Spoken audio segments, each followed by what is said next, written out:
Yes class, good afternoon.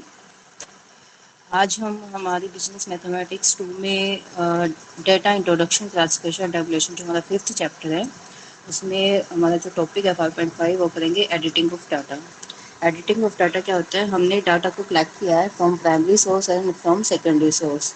ठीक है, तो हमारे पास मतलब डाटा दोनों तरीके का डाटा हमारे पास स्टोर हो चुका है।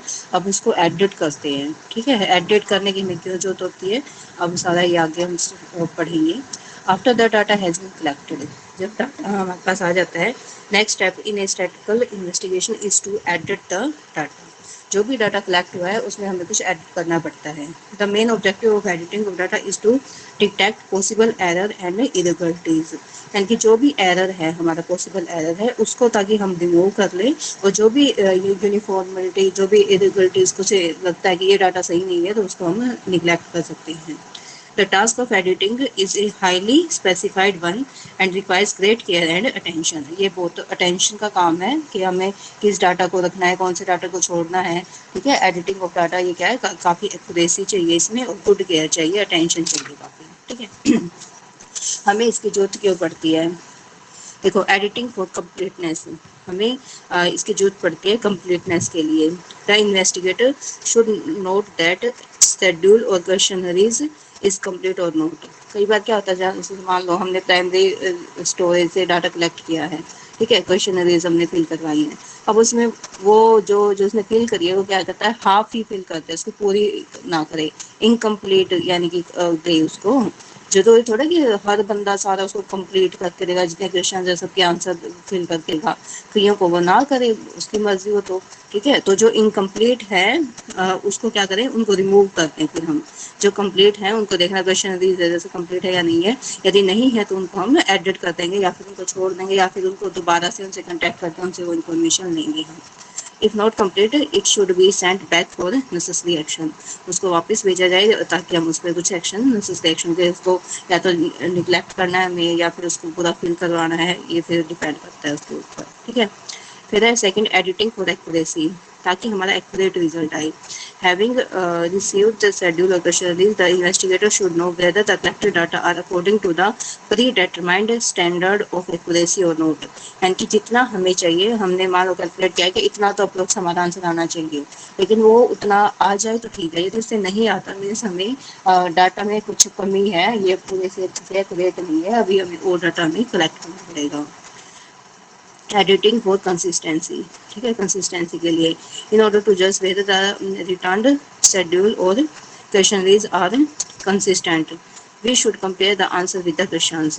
ठीक है, आंसर जो है उनको कंपेयर करेंगे क्वेश्चंस के साथ। If the answer of two questions appear to be mutually contradictory, यानी कि एक दूसरे के बिल्कुल अपोजिट हो जाए, it becomes essential to determine which of the either is correct, यानी कि उन दोनों में से हमें ये करेक्ट करना है कि इन दोनों में से आंसर सही क्या होना चाहिए। To solve the problem the most obvious solution is to send back the schedule for necessary action. ठीक है, यानी कि कंसिस्टेंसी में सही है नहीं है, जो भी है, तो ये सब हमें, इसके लिए भी हमें एडिटिंग की जरूरत पड़ती है डाटा के लिए। ठीक है, यूनिफॉर्मिलिटी के लिए भी हमें, यानी कि डाटा जो है यूनिफॉर्म होना चाहिए हमारा, तो इसके लिए भी हमारी एडिटिंग की जरूरत होती है। The investigator should ascertain whether the information supplied by the respondent is uniform. Sometimes we find lack of uniformity in schedule or questionnaires.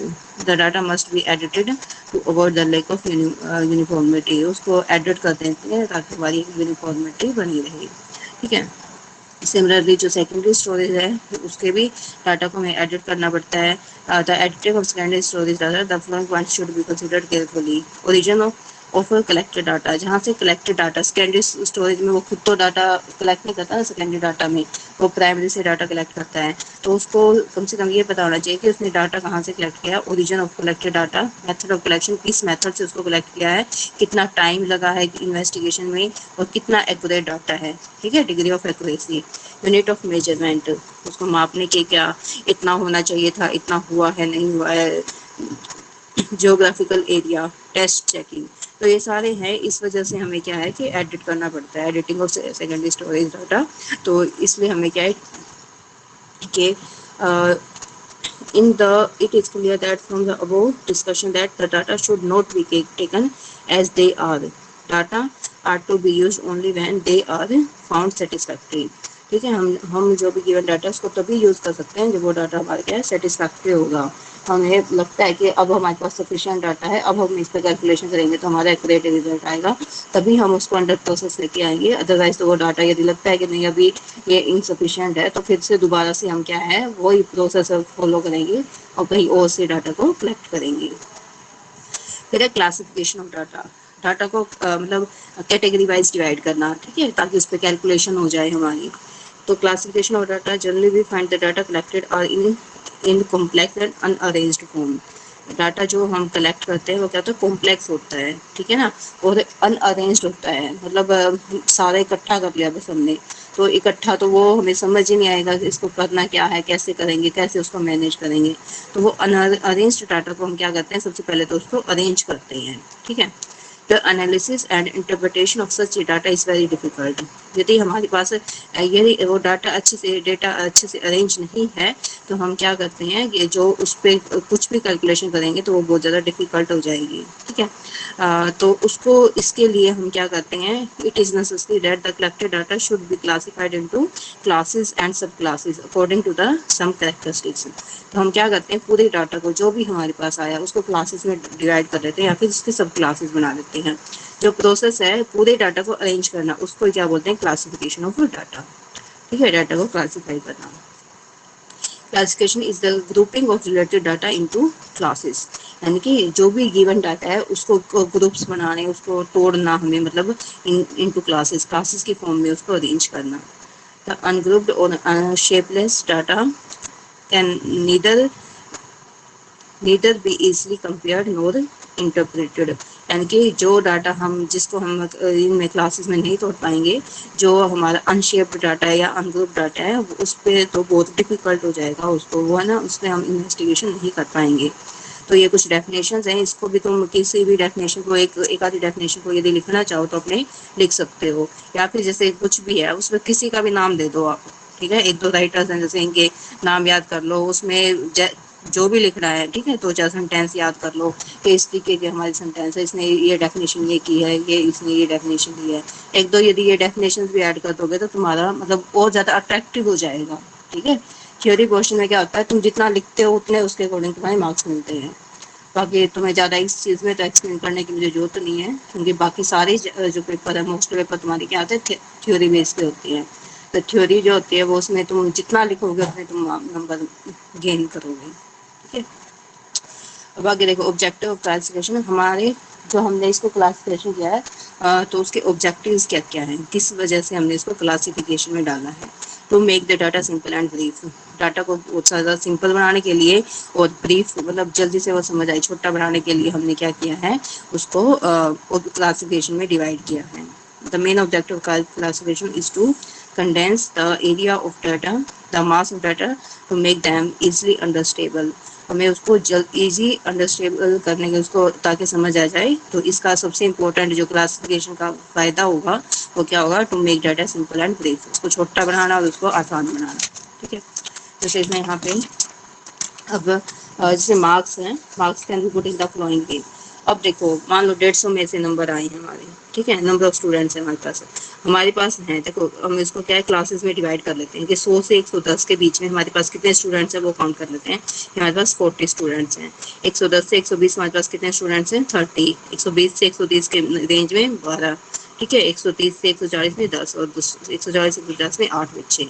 तो इस टेबल की हेल्प से हम इजीली बता सकते हैं कुछ जो भी हमें इस marks out of number of students obtained between 100 से 110 110 से 120, मतलब टेबल के हेल्प से हम कुछ भी पूछे ना तो इजीली बता सकते हैं। यदि मैं पूछूंगी 140 से 150 के बीच में कितने बच्चे हैं तो आप जल्दी से बता दोगे फटाफट के 8 ही बच्चे हैं। टोटल कितने स्टूडेंट्स हैं, टोटल हमारे पास 100 स्टूडेंट्स हैं। 120 से 130 के बीच में कितने बच्चे हैं, 12 बच्चे हैं। ठीक है, तो मतलब ये क्या है कि हमारी कैलकुलेशन को ईजी बना देता है। अच्छा, सेकंड पॉइंट क्या है, to to bring out points of similarity and dissimilarity, यानी कि जो सिमिलर है उनको इकट्ठा लिख लेंगे, जो डिसिमिलर है उनको अलग अलग कर देंगे। क्लासिफिकेशन देखो reveals clearly the point of similarities and dissimilarities in statistical data, for example married unmarried, employed unemployed, passed और failed। ठीक है, इनकी भी अलग अलग कैटेगरी में यदि हम डिवाइड करना चाहे तो इनको डिवाइड कर सकते हैं। To facilitate comparison. अब मान लो कंपैरिजन भी हो जाता है, क्लास ए के बच्चों के मार्क्स ये हैं, क्लास बी के बच्चों के मार्क्स ये हैं, जैसे वेट की बात करते हैं, मार्क्स की ना बजाय यहाँ पे कंपैरिजन भी करना है, तो हम इजीली मतलब यदि ये क्लासिफिकेशन करते हैं तो हम इजीली उनको क्या कर सकते हैं, कंपेयर कर सकते हैं। जैसे वेट है 20 से 30 के बीच में, जो क्लास ए के बच्चों का तो वो तो 5 है बच्चे, इनका वेट 20 से 30 है, और बी क्लास के बच्चों में 6 बच्चे ऐसे हैं जिनका वेट 20 से 30 किलोग्राम है, जिसका 60 से 70 किलोग्राम है। उसमें क्लास ए में 7 बच्चे हैं, क्लास बी में 60 बच्चे हैं, ठीक है, टोटल दोनों में 60-60 बच्चे हैं। ये 7 है, ये 6 है। 40 से 50 में ये 20 बच्चे हैं, ये 21 बच्चे हैं। तो we make comparison of weights in students in classes A and B. तो इसकी हेल्प से हम कंपेरिजन भी कर सकते हैं, ठीक है, comparison. Scientific and critical arrangement with the help of classification data can be presented scientifically. For example, the number of students can be classified on the basis of their age and class. हम उनको उनके as के according भी हम इनको बच्चों को arrange कर सकते हैं, उनकी क्लास के अकॉर्डिंग भी बच्चों को अरेंज कर सकते हैं साइंटिफिकली। मतलब एक जो होता है ना तरीका होता है साइंटिफिकली देखने का, ताकि देखते ही हमें जस्ट आंसर मिल जाए उसका, ठीक है ना। तो इस तरीके से हम उनको अपनी मर्जी से अरेंज कर सकते हैं। तो ये कुछ हैं हमारे पास ऑब्जेक्टिव्स, इनको पढ़ लेना। Essentials of an ideal classification. हमें जब भी हम उसको क्लासिफिकेशन में डालें डाटा को, तो हमें क्या क्या रिक्वायरमेंट है, एसेंशियल्स, ठीक है, क्या क्या देख के हमें उनको डिवाइड करना चाहिए। पहले होमोजेनिटी, होमोजीनियस सा डाटा, सेम सा जो डाटा है वो एक जैसा ही उसमें डालो, ठीक है, homogeneity. The data which are included in a particular class should be homogeneous. Homogeneous कौन सा होता है, जो एक पर्टिकुलर क्लास में बिलोंग करता है। Heterogeneous data should not be taken in that particular class. तो उस केस में वो हेटेरोजेनियस जो सेम नहीं होते उनको हम उस क्लास में ना डालें, ठीक है। रिक्वायरमेंट है, जब हम एक आइडियल क्लासिफिकेशन करेंगे, मान लो गिवन डाटा है, उसको हम अरेंज करेंगे, तो हम किस मतलब क्या क्या सोचिए उसको अरेंज करते हुए। एक तो होमोजीनिटी के मतलब जो भी सेम डाटा है उसको इकट्ठा लिखो, जो डिफरेंट डाटा है उसको अलग रखो। Clarity, classification should be very clear, simple and undoubtable. जो भी हम डिवाइड करें, क्लासिफिकेशन करें, वो क्या होनी चाहिए, हमारी सिंपल होनी चाहिए बिल्कुल, और वेरी क्लियर भी होनी चाहिए, और अनडाउटफुल, यानी कि किसी को कोई डाउट भी नहीं होना चाहिए उसमें, ठीक है। ये कुछ पॉइंट्स हैं यहाँ पर। हाँ, diversification. An ideal classification should also possess the characteristics of diversification. Diversification होता क्या है, यहाँ आगे बताया इसने। By diversification we means that each unit must be included in any class. यानी कि जितनी भी है हमारी यूनिट, वो सारी की सारी किसी न किसी क्लास में बिलोंग करनी चाहिए। If there is any unit which is not related to any class, then it is included to miscellaneous. यानी कि जैसे हमारे मिसलेनियस एक्सरसाइज भी होते हैं ना, वो मिसलेनियस एक्सरसाइज में क्या होते हैं, हमारी टिपिकल सम होते हैं, जो हमारी उससे पिछले वाले किसी भी एक्सरसाइज में इन्वॉल्व नहीं होते, ठीक है। तो वो क्या होते हैं, जो किसी भी कैटेगरी में इन्वॉल्व नहीं होते। जैसे हम एक्सरसाइज की बात करेंगे, एक टाइप जैसे के सम्स हमारी एक एक्सरसाइज में आ गए, उससे थोड़ा सा डिफरेंट करके हम उसे दूसरी एक्सरसाइज बनाते हैं, फिर हम तीसरी बनाते हैं। मिसलेनियस जो होते हैं ना, वो क्या होते हैं, उन सबसे डिफरेंट होते हैं, तो वो किसी भी कैटेगरी में ना आए तो उसको मिसलेनियस बोल देते हैं। Stability. This is also an essential characteristic of an ideal classification. The classification data should not be subject to change. Stable होना चाहिए, ठीक है, एक फ्लेक्सिबल होना चाहिए। It should be flexible. यदि हमें लग रहा है कि जैसे हमने किसी उसको अरेंज किया है, यदि लग रहा है कि मतलब नहीं इस तरीके से हम अच्छे से उनको देख नहीं पा रहे, तो उसको रीअरेंज कर दो, ठीक है, फ्लेक्सिबल होना चाहिए। The classification should be flexible but not rapid one. By flexibility, we mean that with the change in the circumstances, the classification should also be changed. जैसे ही कुछ चेंज होता है, जैसे हमें कुछ और रिक्वायरमेंट है, पहले हमने एक टेबल बनाई, ठीक है, उस टेबल के बेस पे हमने कैलकुलेशन की, फिर कह रहे कि नहीं हमें है ना कुछ और कैलकुलेट करना है, तो उस मतलब टेबल में हम चेंज कर सकते हैं। फ्लेक्सिबल होनी चाहिए, फ्लेक्सिबल का मतलब उसमें चेंज हम कर सकें, ठीक है। अब बेसिस और मेथड ऑफ क्लासिफिकेशन, हम किस बेसिस पे हम इसको क्लासिफाई करेंगे। एक होता है जियोग्राफिकल क्लासिफिकेशन, एक होता है क्रोनोलॉजिकल क्लासिफिकेशन। जियोग्राफिकल क्लासिफिकेशन का होता है when data is classified according to certain geographical locations. यदि जियोग्राफिकल लोकेशंस को ध्यान में रख के हम डाटा को डिवाइड करते हैं। For example, if the students are grouped according to their college they belong, or the quantity of wheat produced in different areas is presented. We say that these are according to geographical classification, जैसे production of wheat है यहाँ पे, तो उत्तर प्रदेश में इतने MT है जो यहाँ पे ये गेहूं आता है, पंजाब में इतना, ये मध्य प्रदेश में इतना, बिहार हरियाणा ये सारे हैं। तो ये क्या है कि मतलब जियोग्राफिकल, ठीक है, उसके ज्योग्राफी वाली जो टर्म है ना हमारी, जियोग्राफिकल फिजिकली कहाँ पर सिचुएटेड है, तो उसके अकॉर्डिंग हमने इसको क्लासीफाई किया है। सेकंड है chronological classification, when data are classified with respect to different periods of time, ठीक है ना, डिफरेंट पीरियड्स ऑफ टाइम, ये डिफरेंट लोकेशंस के अकॉर्डिंग हमने क्लासिफिकेशन की है, यहाँ पे डिफरेंट टाइम में की है। When this type of classification is known as an chronicle classification. For example, the population of India in different years can be given according to chronological classification, यानी कि क्या है कि डिफरेंट पीरियड्स ऑफ टाइम, ठीक है, कि अलग अलग टाइम में उसकी दोबारा से फिर से कैलकुलेशन की है, तो उसके केस में उसको क्या बोलते हैं, क्रोनोलॉजिकल क्लासिफिकेशन। जैसे इसमें कुछ एग्जांपल्स हैं हमारे, 1911 में जो पॉपुलेशन थी वो इतने करोड़ थी, 1921 में इतने करोड़ है, 51 में इतने करोड़ है, 2021 में इतने करोड़ है, 133 करोड़ पॉपुलेशन हमारे यहाँ पे है, ठीक है। फिर आता है कंडीशनल क्लासिफिकेशन। कंडीशनल क्लासिफिकेशन क्या होती है, when data are classified with respect to a condition, condition के कोरस्पॉन्डिंग हम डाटा को क्लासिफाई करते हैं, then this type of classification is called the conditional classification. For example, number of students in different faculties in a university में be represented in following manner. Commerce में कितने number of students हैं, कितने percent में आ गया ना, in thousand में, मतलब इतने परसेंट, ये 15.2 थाउजेंड, मतलब 15,200 बच्चे हैं, इकोनॉमिक्स में 12,100 बच्चे हैं, साइंस में इतने बच्चे हैं, टोटल हमारे पास इतने बच्चे हैं, ठीक है। तो हम इसके अकॉर्डिंग भी डाटा को हम क्या कर सकते हैं, क्लासीफाई कर सकते हैं। Qualitative, quantitative, continuous variable. Qualitative, quality को देखते हुए, ठीक है। क्वांटिटेटिव मीन्स अमाउंट को देखते हुए, क्वांटिटेटिव। क्वालिटेटिव, क्वालिटेटिव में क्या होता है, क्वालिटी क्या होती है, in qualitative classification data are classified on the basis of some quality or attributes.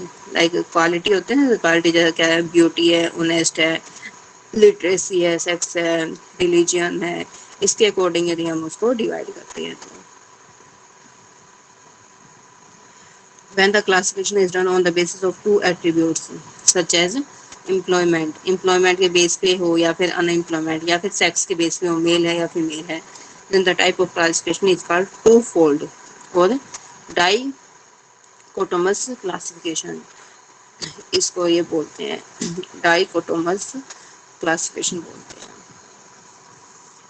हम फर्दर इनको और भी हमारे पास है, जैसे यदि सिर्फ मेल फीमेल है, एम्प्लॉयड अनएम्प्लॉयड है, तो यहाँ पे टू फोल्ड क्लासिफिकेशन थी। मैनीफोल्ड क्लासिफिकेशन भी हो सकती है। मैनीफोल्ड मतलब बहुत सारी एट्रीब्यूट्स होंगे जिनको देखते हुए हम आगे इसको डिवाइड करेंगे। जैसे पॉपुलेशन में मेल फीमेल हो गया, मेल फीमेल में फिर से एजुकेटेड कितने, एजुकेटेड कितने हैं, इसमें फिर से एजुकेटेड में मैरिड कितने, अनमैरिड कितने हैं, यहाँ भी मैरिड अनमैरिड। तो इस टाइप से हमारी कैलकुलेशन और आगे फर्दर डिवाइड हो सकती है, तो इसको क्या बोलेंगे, manifold classification.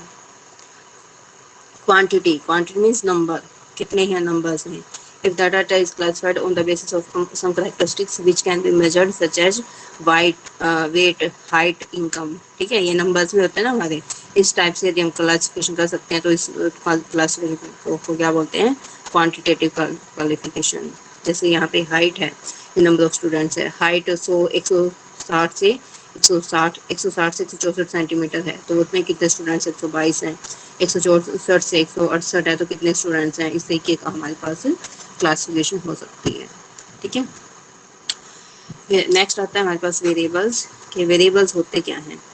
The term variable is derived from the word very, ठीक है, विच मीन्स टू डिफर और टू चेंज, मीन्स जिसकी वैल्यू चेंज होती रहती है। वेरिएबल वेरी से बना हुआ है ये, ठीक है। वेरी का मतलब क्या होता है, change. The variable means the characteristics which differ और चेंजेस, यानी कि जो कैरेक्टरिस्टिक्स चेंज हो सकती है, अभी कुछ है, थोड़े टाइम बाद कुछ और हो जाएगा, फिर उसके बाद कुछ और हो जाएगा, ठीक है। जैसे प्राइस है, प्राइस की बात करें, आज मान लो वही है कि आज पेट्रोल या डीजल की कीमत है तो चेंज हो जाती है, एक दिन 80 है, फिर 85 हो गया, फिर 90 हो गया, फिर 82 हो गया, इस तरीके से चेंज होती है, तो वो क्या एक वेरिएबल है। ठीक है, इंटेलिजेंस है वो भी एक वेरिएबल होगा।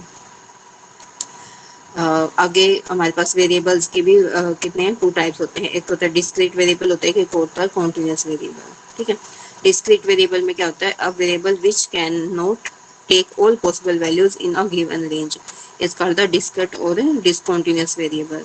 यानी कि डिस्क्रीट या डिसकंटीन्यूअस क्या होता है, यहाँ पे जैसे ये अलग अलग हमारे जैसे 1 2 3 4 है, ठीक है, ये नंबर्स क्या है, 1 है 2 है 3 है 4, सिर्फ यही नंबर्स हैं, इनके बीच के नंबर जैसे 1.5 को 2.5 को ये इसमें इन्वॉल्व नहीं है, ये क्या है, it is called discrete variable, ये हमारे डिस्क्रीट वेरिएबल है।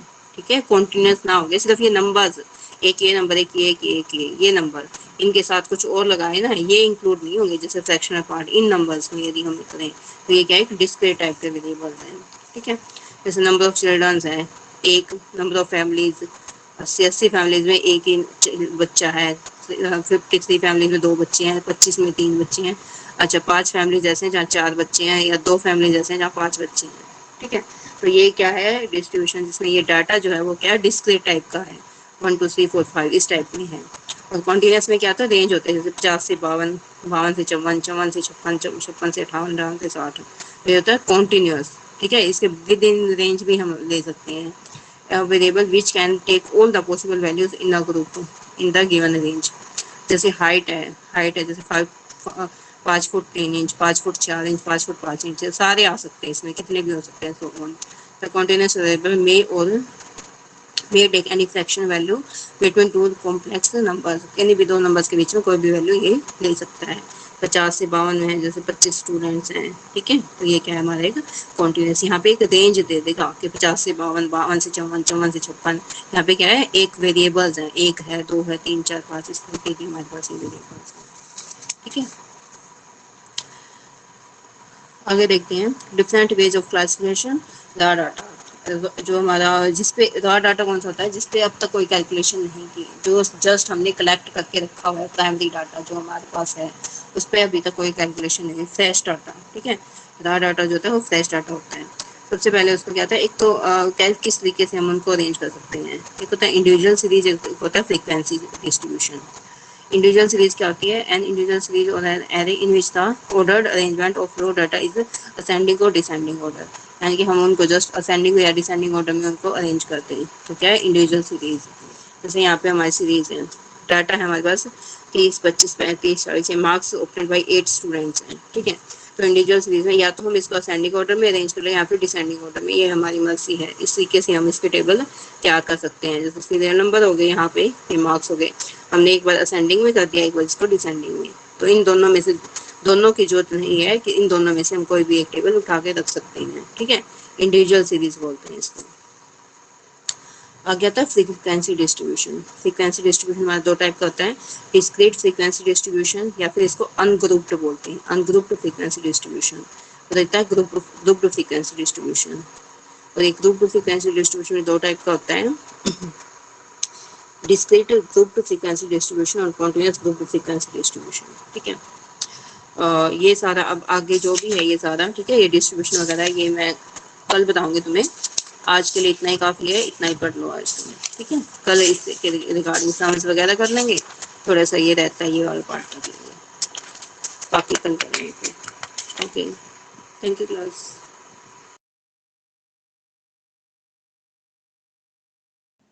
नींद आवे